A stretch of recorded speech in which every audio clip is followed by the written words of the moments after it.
एक पैसे की कुबुद्धि। बुद्धि ले लो बुद्धि, दो तरह की बुद्धि। गले में आवाज सुनाई दी, अरे वाह, आज तो बुद्धि बिक रही है। कल इम्तिहान है, चलो थोड़ी सी बुद्धि मैं भी खरीद लूं। वहां से रूठकर पलंग पर लेटे हुए सोनू ने सोचा और दौड़कर दरवाजे पर आकर आवाज दी, अरे भैया बुद्धि वाले, जरा ठहरना। हाँ छोटे बाबू, क्या चाहिए? कहते हुए बुद्धि वाला ठहर गया। सोनू उत्सुक होकर बोला, तुम बुद्धि बेचते हो ना? वही चाहिए, क्या भाव दी? सुबुद्धि तो 2000 रुपए में 1 ग्राम और कुबुद्धि दी है 1 पैसे में 1000 ग्राम। बोलो तुम्हें कौन सी चाहिए? सोनू ने सोचा, बुद्धि तो बुद्धि है, सुबुद्धि और कुबुद्धि से क्या फर्क पड़ेगा।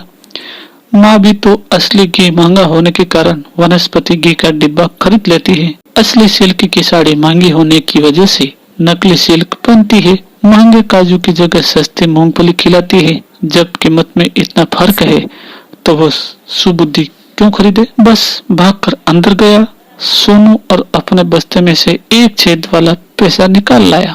1 पैसा आजकल चलता नहीं, दादी की संदूकची में रखा देखकर कुछ दिन पहले उसने मांग लिया था। दोस्तों को दिखाने के लिए आज ही बस्ते में रखकर स्कूल ले गया था। चलो वही सिक्का 1 किलो बुद्धि खरीदने के काम आ गया। 1000 ग्राम का मतलब 1 किलो होता है, इतना हिसाब वो जानता था।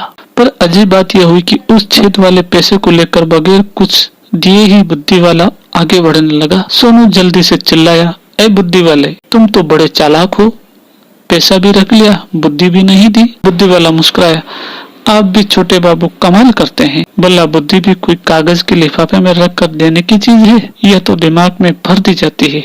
वो मैंने भर दी, पूरी किलो भर कुबुद्धि दी है आपको, देखना कैसा असर दिखाती है। सोनू की समझ में कुछ नहीं आया, पर बुद्धि वाले की बात पर भरोसा करके वो अंदर चला गया। कमरे में पहुंचकर उसे ध्यान आया, कल इम्तिहान है, पढ़ाई उसने कुछ की नहीं है।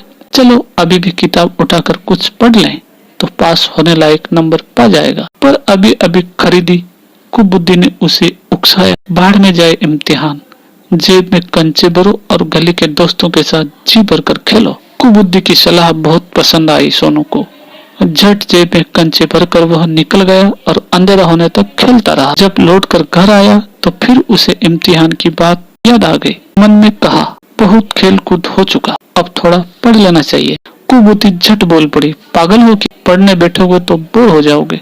टेलीविजन खोल लो, बढ़िया बढ़िया कार्यक्रम आ रहे हैं, उन्हें देखो और मौज उड़ाओ। सचमुच कुबुद्धि की यह सलाह भी बहुत बढ़िया थी। कहाँ किताबों की थकाने वाली दुनिया और कहाँ टेलीविजन की मन बहलाने वाली दुनिया। वाह, घंटों देखते रहो तब भी न थको।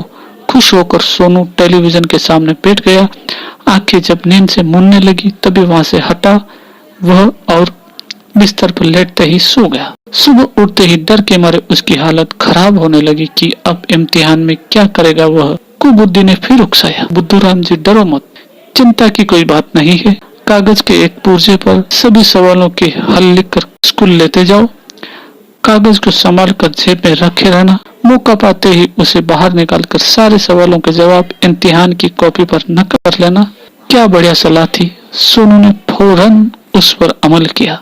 एक कागज से भला क्या काम चलता है। नकल के लिए 4-5 पुर्जे बनाए और संभाल कर जेब में रख लिए।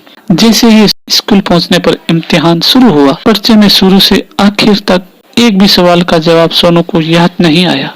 और चिंता किस बात की थी। कुबुद्धि की सलाह मानकर उसने ढेर सारे पर्चे जो बना रखे थे, जैसे ही जेब से निकालकर पहले पुर्जे की उसने नकल उतारना शुरू की। नकल पकड़ने वाले उड़न दस्ते ने आकर उसे रंगे हाथों पकड़ लिया। पूरी कक्षा के सामने बेइज्जती तो हुई ही, इम्तिहान से 2 साल के लिए ऊपर से निकाल दिया गया। इतनी शर्म आई सोनू को कि आंखों में आंसू भरे हुए वहां से बाहर निकला। उदास चेहरा लिए जब वो सड़क पर आया और घर की तरफ बढ़ने लगा तो कुबुद्धि ने उसे टोका, कहाँ जा रहे हो यार?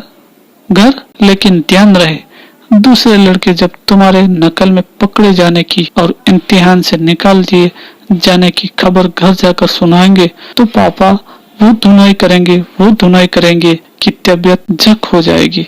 अभी भी समय है, जाओ और जाकर रेल की पटरी पर। नहीं, सोनू गला फाड़कर चीखा। चीखने के साथ ही उसकी आंख खुल गई। ओह, तो ये सपना था?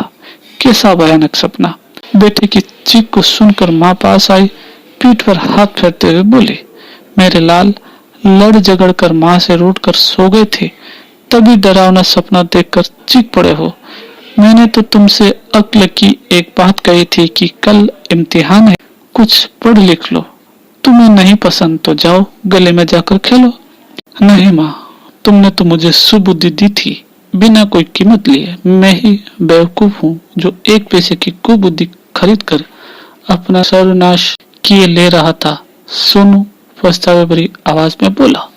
उठकर ठंडे पानी से मुंह धोया उसने और किताबों की अलमारी की तरफ बढ़ गया। माँ अभी भी पलंग के पास उलझन में भरी खड़ी थी। मतलब क्या है लड़के की इस बात का 1 पैसे की कुबुद्धि?